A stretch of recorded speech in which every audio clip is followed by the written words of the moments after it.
And today, as you know, Boris Johnson faced the music about his alleged partying in a difficult PMQs. The Prime Minister attempted to restore trust with the nation and within his party by issuing a frank apology, but seemed so bruised by the ordeal that he couldn't give Labour leader Keir Starmer a straight answer when asked if he were resigning.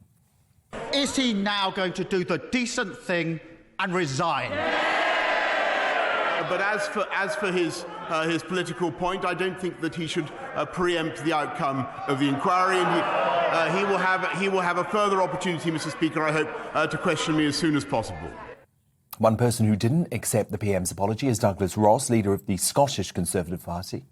The Prime Minister attended this gathering party event in Downing Street on the 20th of May. Then he could not continue as Prime Minister. So, regretfully, I have to say that his position is no longer tenable.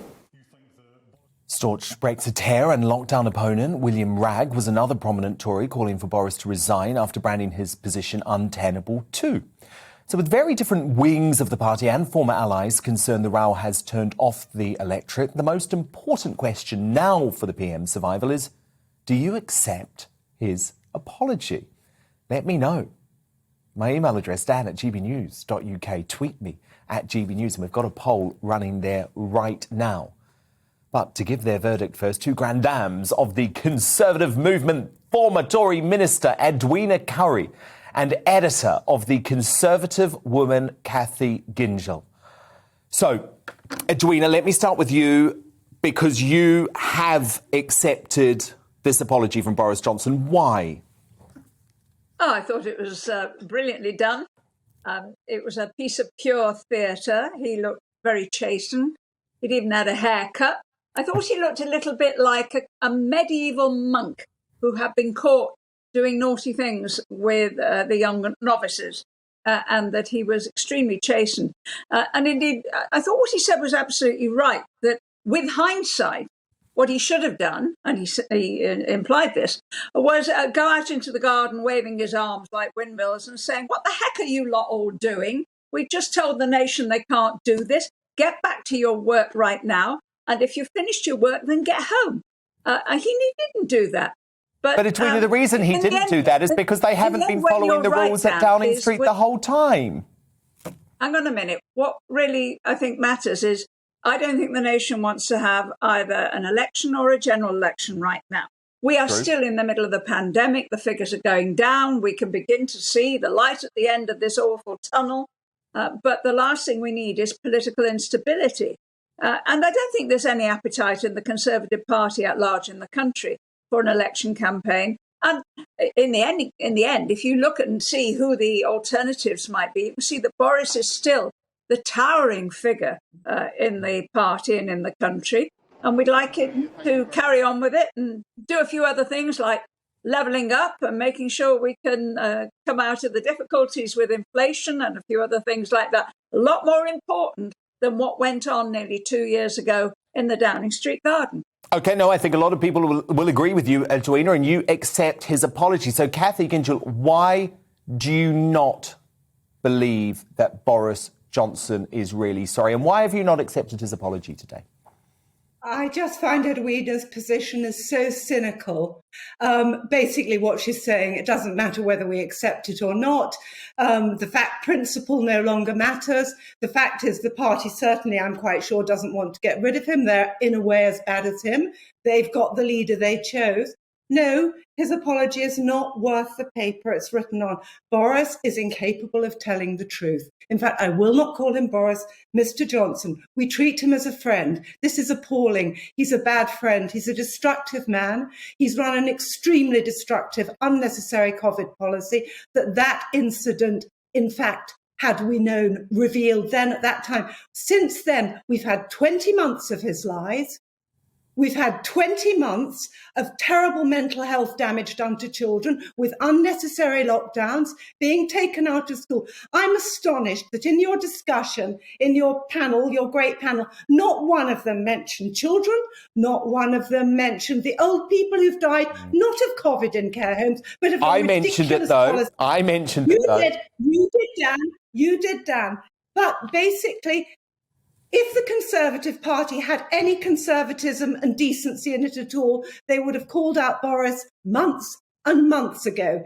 We at the Conservative Woman, now TCW Defending Freedom, we regard him as feckless, entitled, hypocritical, destructive, a man without a moral compass. What are we doing in this country, allowing ourselves to have a prime minister like that? If the Conservative Party can do no better, they don't deserve to be in power. And if the only reason Labour can call him out because they want us all to be Stalinists in the way we treat the country and micromanage people's life, they don't need to be there either. It's about time we had a real and honest conversation about what's happened to this country in the last 20 months, because it's shocking. £400 billion debt, our kids' futures wrecked. Edwina, how do you respond to that? Because there are a lot of people who say actually that the Conservative Party is no longer conservative. In the following way, if I may, Dan. The first is I've never heard of the Conservative Women website. I've been a member of the Conservative Party for the best part of 60 years, and I'm still involved as it's a good website. You should check it out. Association. So I'm not going to take any lessons, and I say this with a smile on my face, about what conservatism is from somebody running something I've never heard of and that didn't exist when I was a member of Parliament, for goodness sake. Now, look, you're hostile, I understand, Kathy, to the way that the government has conducted itself and advised us to do it during the pandemic. If we had a Labour government, which is the only alternative to Boris, we'd have been in lockdown by now since Christmas. So they would have been far worse. Be careful what you wish for. Be careful what you're going to end up with, if you're not careful, a much weakened Conservative Party, far fewer members on the backbenches who are Conservative, and you'll end up with a Labour government. And that would be far worse for this country at every single level. Although, Kathy, Kathy, earlier today, though, you did seem to agree with Edwina there, because you tweeted saying, those baying for blood, be careful what you wish for. Who is drip feeding this information? Why have they chosen now? So many knew for so long. Why speaking now? Who is the alternative? Who wants to go back to a lockdown? So you do have suspicions, like I do, Kathy, that actually there are certain folk who want to use this to get a prime minister that is more palatable to the lockdown lobby. And I'm worried about that. But what's happened? What's happened all along? Boris has been a stooge in number 10. He's a stooge for Sage. He's a stooge for two deeply corrupt men, Whitty and Vallance. And I would imagine this has been deliberately leaked at a point when the whole narrative, COVID policy narrative, is unraveling. The vaccines aren't working. It's absolutely clear that Omicron is not a danger. The doom-mongering thing that we're going to have 6,000 deaths, they said a month ago, simply hasn't happened. So, yes, this is the timing it comes out. But Boris will carry on being a stooge.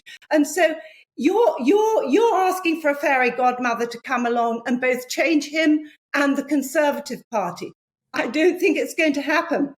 OK, Edwina, how do you respond to Kathy saying Boris has just been a stooge at number 10? Because that's very strong criticism. What would you say, Edwina? No, that's absolute nonsense. What ministers do is they listen to the information, the advice and the forecasts that come to them. And then it's their job to do the hard bit, which is to decide. I think what you said about people like Chris Whitty is offensive. Not you, Dan, but Kathy. So offensive and stupid.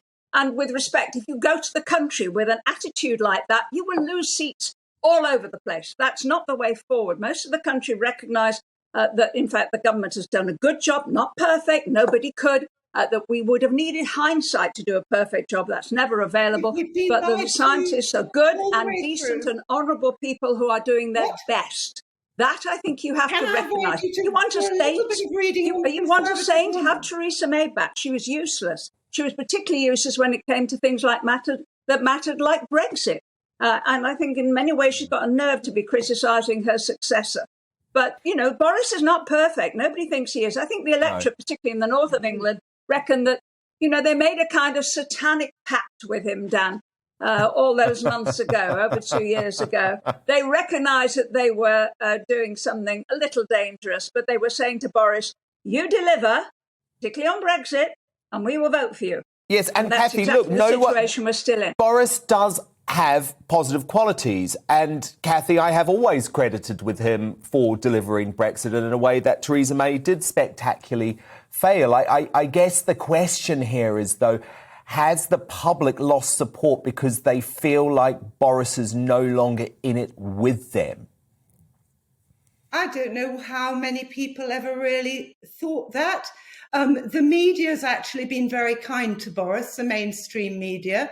They've been astonishingly uncritical of his COVID policies, but that's not surprising because the Cabinet Office has spent £1 billion on scaremongering propaganda. Yeah. We've had a very left-leaning, communist, Stalinistic, Soviet-esque type of sage scientists, which do not reflect all the very good scientists in this country, like Sunita Gupta, Carl Hennigan. There are so many scientists who've been cut out and ignored. There is so much information that's been denied. The doom mongers have never been called to account.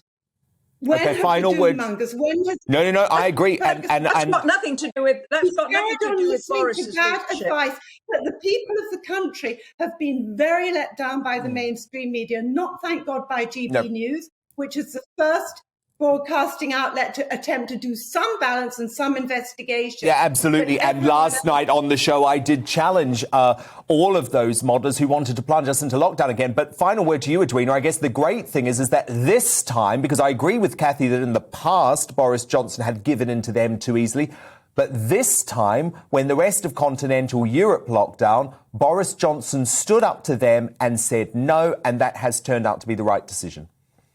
That's absolutely right. I think you should bear in mind as well, Dan, that this latest revelation came from Dominic Cummings. Cummings was eventually given the push after a very long piece of rope. And I think he's had it in for Boris Johnson ever since. Well, yes, but you don't deny that the party happened, though. It did happen. Yeah, but it's pure spite, all of this. You know, all these events are more than getting on for 2 years ago now, when we were in the height of lockdown. And of course, they shouldn't have had the party. I'm not going to defend the party. I'm sure Kathy would defend the party because Kathy didn't think that we should have any kind of lockdown of any kind. So but they were the ones who introduced the rule. Well, no, but the point is they were the ones that introduced the rule. Anyway, what a debate. I'd like to see Boris continue concentrating on what really matters. What matters for most people right now is worrying about prices of gas and electricity and well, yes, it is, but freedom is important too. Kathy, final quick word to you. Well, I think Boris has let us down on absolutely every front. I don't think he's fit. I think he broke the law. And I think if we lose in this country the idea of taking responsibility for what you do, and if we lose that entirely, we are finally ultimately lost as a democratic society. Absolutely fascinating debate. He won't, and the Conservative Party won't make him, but he should resign. Time will tell. Absolutely fascinating debate. Thank you so much. I knew it was going to be a good one. That was former Tory Minister Edwina Currie and editor of the Conservative Woman website, TCW, Fighting for Freedom. Kathy said it is now called Kathy Gyngell. Thank you both so much.